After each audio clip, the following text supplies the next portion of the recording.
Hello friends, and welcome back to our channel. Today is a bittersweet day. If you've been following our channel, you know that we bought an RV about 9 months ago, and we were so excited when we got that RV. We gave her a name, we called her Della, and we got an opportunity to take her to different places. We went to some campgrounds in Pennsylvania. We went to some campgrounds in Maryland, went to some military campgrounds. So we got to take her a couple of places. We even got a chance to take our grandchildren on a camping trip.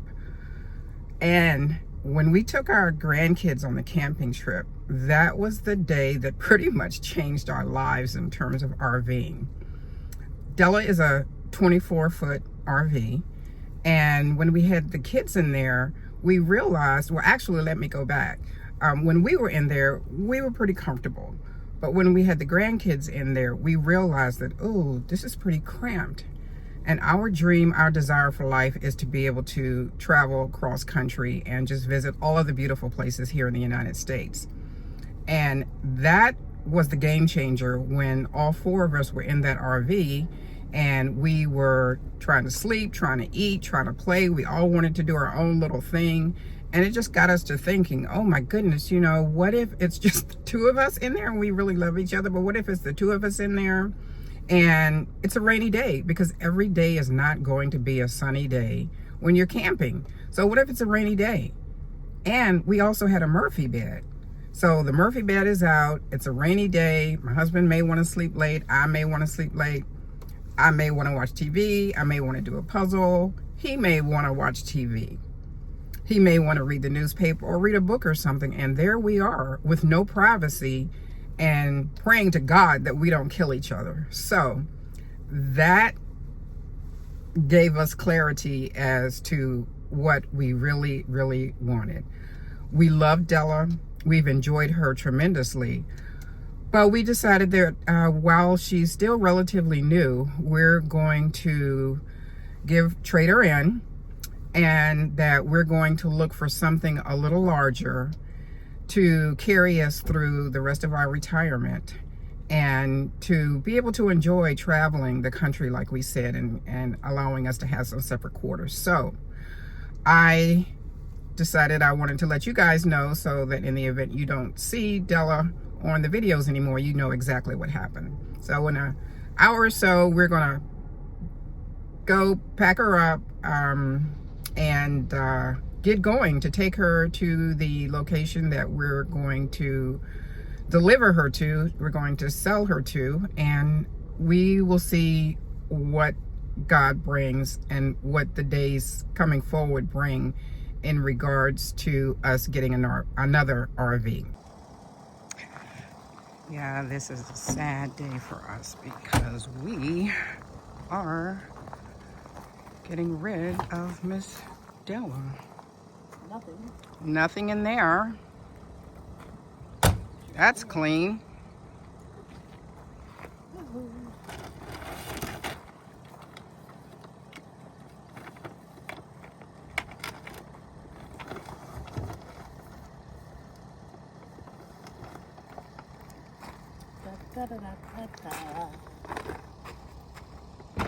It's moving day.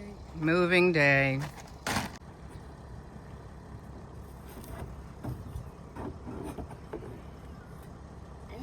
And in case we haven't introduced ourselves, we are the Ashes. And we're moving out. Moving out because we're going to move on up. We're going to move up to the big league. We, ladies and gentlemen, are going to try to get a Class A diesel. Not because Della can't handle it, but we were new to the game. We thought we'd get out and check it out. So we got something that was a little bit more than a weekender. Only we really didn't know what that meant.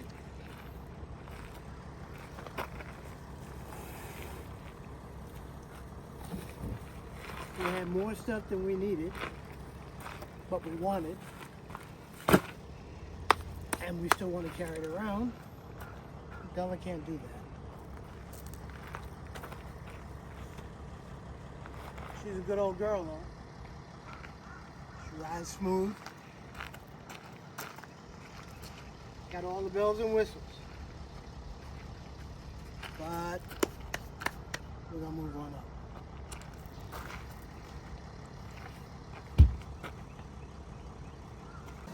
There she is, y'all. There's our Della. Getting ready to pull her out and take her up to Pennsylvania to put her on consignment. She's been so good to us for these last 8 months. This is the end of a very short love affair. We don't really know what's going to happen afterwards. Our desire would be to get a larger RV, one that we can travel across the country in, one that has a little bit more inside room so we can spread out and potentially travel full time, but we don't know what the Lord has in store for us. But what we do know is that we've had a wonderful, beautiful time with Della, and we know that whatever happens, it will be God's perfect plan and purpose for our lives.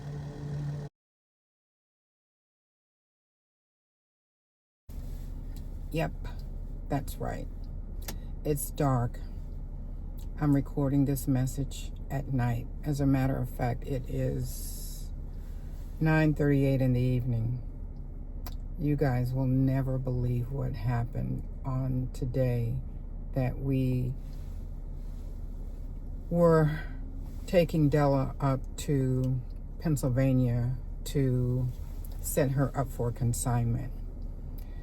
The trip was great for the most part, but once we got to Pennsylvania, I think, or close to the location, my husband's phone battery died, and he didn't bring a charger with him. So we have spent the last, let's say, like I said, it's 9:38, 9:39 now. I got to the consignment place about, what time was it? 4:30. I got there at 4:30. We left at noon, and I got there at 4:30 and did all of the paperwork, everything I needed to do, waiting for him, thinking that he would show up, not really knowing what had happened until he called me. And so we've spent, sorry I keep looking away because to give it all away, he still hasn't shown up yet, and it's 9:39, 9:40, and so it's dark. I waited at the consignment place from 4:30, 5 o'clock until 8 o'clock, I guess, and I've gotten I even called 911 because I was so upset I didn't know what had happened to him. And when I called 911, that's when I got a call from him letting me know that someone had allowed him to use his phone and they had given him directions. Well, evidently the directions weren't that great because he never made it. I sat another couple of hours in the parking lot and decided to go to the Wawa across the street, get some coffee, still sitting there waiting. And then I got another call from another police officer letting me know that he was okay and that he was giving him instructions. Well, those instructions didn't work either. So then I went back to Wawa, I got some more coffee, came back and got a call from a third police officer. And what we decided to do was because I have the phone and I have the charger and I have the battery, that I would go to the meeting point and meet him there rather than him trying to get to where the RV place is.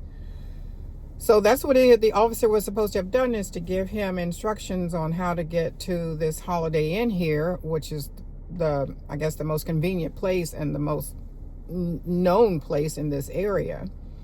So I have been here waiting now maybe 30 minutes. It only took me 15 minutes to get here, but the officer told me that it was going to take maybe an hour for him to get here. But it's dark. I mean, you can see all around. It's dark. It's 20 minutes of 10 at night. and he's not here yet. So this is not what I envisioned for this day. Obviously, there are a lot of lessons to be learned. And I'm sure that when he gets here, if he gets here tonight, maybe it'll be tomorrow. I really don't know what's happening at this point. But I'm sure that we will debrief. We'll make some changes to the way that we operate with each other, especially when we're following each other and we're using a phone and there are no pay phones anymore. When you don't have a charger, when you don't have a backup, this has been an excellent opportunity for us to work out some plan Bs, some emergency situation solutions, because this has been very, very harrowing. So just wanted to bring you guys up to speed and let you know that I'm safe. I pray that he is safe, and we will eventually get together and turn this RV over for consignment. And at this point, I can't even think about getting another RV at this point. I mean, this has been so traumatic that all I want to do is just turn it in and let God tell us what the next step is. So that's it for now, and I'll talk to you later. Bye. It's after 10 o'clock, and he still hasn't gotten here yet. And I actually changed my location from where I was parked in the Holiday Inn parking lot. I was sitting there, and all of a sudden someone walked by the car, and I didn't even know that there was anyone back there, but I saw the person walking in and it just sort of shook me up. So I've moved into the Royal Farms, I think it is. Yeah, I've moved into the Royal Farms parking lot. But he's not here yet, and as I said, it's a little after 10 o'clock. I've gone through a bucket load of emotions during this whole ordeal. My first emotion was to say, dude, you didn't bring a charger for your phone. And I was so upset. I mean, how can you not bring a charger when you're taking a trip? I mean, really? You got a phone, the battery's going to wear out. When you're using GPS, I mean, it's just SOP that you bring a charger. But I don't know the whole story, so maybe he did, maybe he didn't. I don't know. But nothing was charged. And then my next emotion was, Jesus, taking so long. I know he's probably really upset at this point because he doesn't like being wrong. He doesn't like not fulfilling his obligations. So I was beginning to feel sorry for him because I knew that he was frustrated, and I knew that his ultimate goal was to get to me because I know that he would never leave me alone on purpose. And then after all of the transactions were over at the consignment place, that's when I really started getting nervous, because by then I had been waiting an hour, and I hadn't heard a word, and I started freaking out. I started just thinking, what if something happened? I was having all these kinds of thoughts. What if something happened? What if he got hit? What if he went in a ditch and the RV fell over and fell on him, and he's down in a ditch and no one knows what happened? What if he had a heart attack while he was driving? I mean, I was having all of these wild thoughts about what would happen. And I said, well, maybe I should call 911. I looked up the police department, and where I am, the police office, the office closes at 5 o'clock. And so there was no answer, and I really didn't want to call 911 because I didn't think it was an emergency. And then I thought about calling my son, and I said, no, I mean, he's several hundred miles away. What in the world is he going to do? No use in upsetting him. So I said, okay, I'm going to call 911. And I called 911, and the lady helped me, and she asked a whole bunch of questions. It's the first time in my life that I have ever called 911. She asked me a ton of questions. She kept me calm because I was trying to rattle off a whole lot of information. But she said no. She says I'm gonna ask these questions in order, and you're gonna answer them in the way that I ask them. I'm like, okay, fine. I'm gonna follow your instructions. So she got all the answers, and she told me that a police officer was on his way over, and he actually they got there and got out of the car and asked me for identification and license plate number. And I happened to have it because we're at a consignment place, so I had all the information that he needed. And sure enough, when I was giving him that information, that was the first time that Alvin called me and let me know that he was okay. He hadn't fallen into a ditch. And then I started crying. I started hyperventilating. Like, oh, why didn't you call me? Why didn't you tell me? You know, I didn't know what was going on with you. And I'm breathing. And the cop says, okay. You know, just chill. You're going to be okay. You feel better now. And I did, knowing that he was going to be fine. And he had stopped at a church and they had given him instructions. Well, I guess looking back on it now, that's all part of the,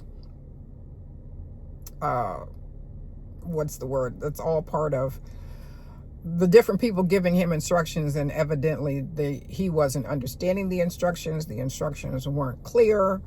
The instructions were wrong. I don't know, but he's not here yet. He didn't get here with the other instructions, and he's not here with the last set of instructions. So the other emotion that I have been through is that, okay, I'm not going to be angry with you. I am going to be thankful that you're alive, that I'm alive, and that we have learned a great lesson. And I just want to hug you. I just want to kiss you.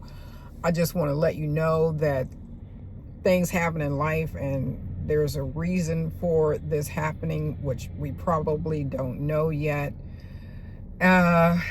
So I guess those are my emotions that I've gone through. The ridiculousness, like how could you, to, oh honey, I am so sorry that this is happening to you.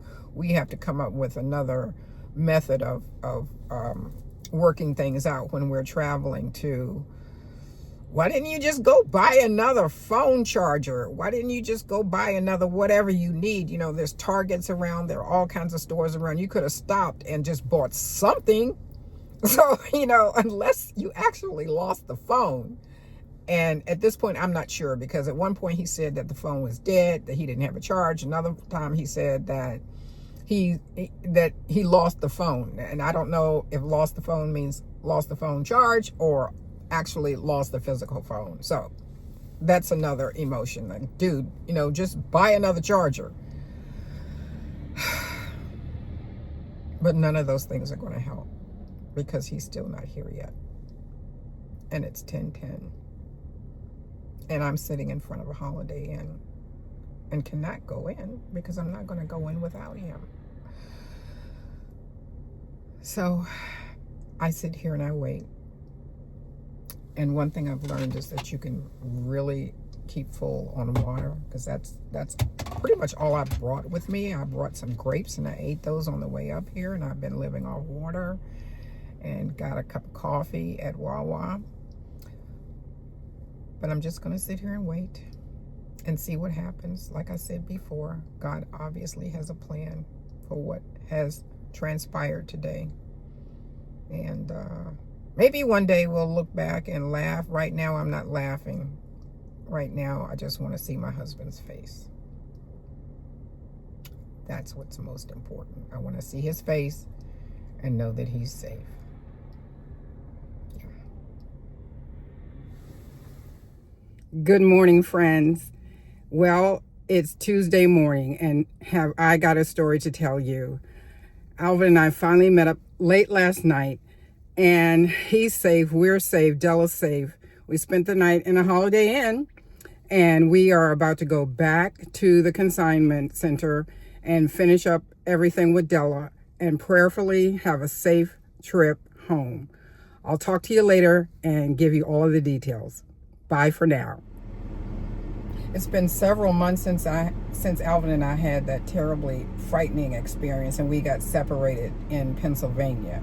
And no, I'm not still in the car. I'm just recording this in the car. I promised you guys that last recording that I made that I would follow up with you and give you all of the details. So several months later, here I am and wanting to share the details with you. So this is what happened. True, he did not have a charger on this trip. That was a fact. The second fact was that, yes, in a way, he did lose his phone. So what had happened was he was driving, did not have a charger, and was unable to connect his phone to the charge that was here on the console. So we had another charger that was on the dinette where you could just place your phone down. And so that's what he did. He stopped, he put his phone down on this extra charger that's on the dining table, and then went back to drive. And as he was making a sharp turn, you know what happened. The phone slid off of the table, slid onto the floor, and that's when the frustration really happened for him, because slid down, he pulled over, but couldn't find the phone. He says that he looked all over for it, but could not find the phone. So what ensued after that is him calling or flagging down policemen, flagging down other people, going to a church, and finally he was able to get this police officer to give him instructions on how to get to the Holiday Inn, which is where I was. So got to the Holiday Inn. We were so happy to see each other, and unfortunately I don't have any footage of that, because at that point, as you recall, all I wanted to do was to make sure that he was okay. So we settled in on the Holiday Inn, got up the next morning. You guys saw the recording of me saying, yay, everything is fine. But before we took off to go to the consignment place, what we did was get back in the RV, because if he's driving, the phone had to be in the RV. It was not going to fall out of the RV, even though he couldn't find it. So we backtracked, we retraced, what he did. The phone falls off that way, and it should have fallen down into the stairwell, but it wasn't in the stairwell. So if you guys are familiar with a Class C, you know that it has the driver's chairs in the front, and then you step up a little bit, and that's where the main area is. So we believe that the phone slid off, fell down, and somehow slid into the area where the driver and the passenger seat are. And so he took his hand and he was just rubbing around on the back side of it, and he felt a lump. And he said, that's it. So he stuck his hand down under the carpet, and sure enough, there was his phone under the carpet. Dead as a doornail, but his phone was there. So that's what happened. He found his phone. He was so happy. We took our little selves to the consignment center, had everything filled out for Della, and we went home. We discussed it a little bit, didn't take any footage of us going home. I think at that point we were just so anxious to get home. We were so happy that we had found each other, we had turned Della in, and that we wanted to get home. As a matter of fact, my son called, and we did share with him what happened, and he was the one that was able to sort of kind of read the riot act, saying, man, you don't carry a charger. And evidently that had happened to my son when he was traveling cross country, and he was in an electric car. And so I forget what they call it when you're driving an electric car and you have battery anxiety and you think your battery is going to run out. So I think that happened to him. So he said that he is doubly, triply prepared when he goes on the trip. And one lesson I'm pretty sure that Alvin has learned is that wherever he goes, he's going to take a charger with him. As a matter of fact, he did buy a charger, and has taken that with him even on the short trips. So that's our story. That's what happened. if anything like this has happened to you guys, please comment on that. Let us know. I mean, are we the only ones who have taken off on a trip and one of the people on the trip has not taken precautions, has not taken a charger or the things that they need for an emergency? I hope that we're not the only ones. But anyway, if something like that has happened to you, or something even funnier has happened, or something that turned out okay or maybe not so okay has happened to you, please make a comment below. Let us know.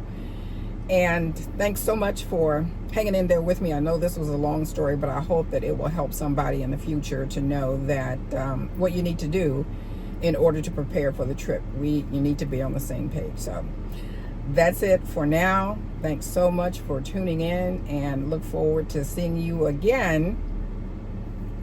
Don't know whether it'll be with Della or another RV, but there will definitely be another video. See you later.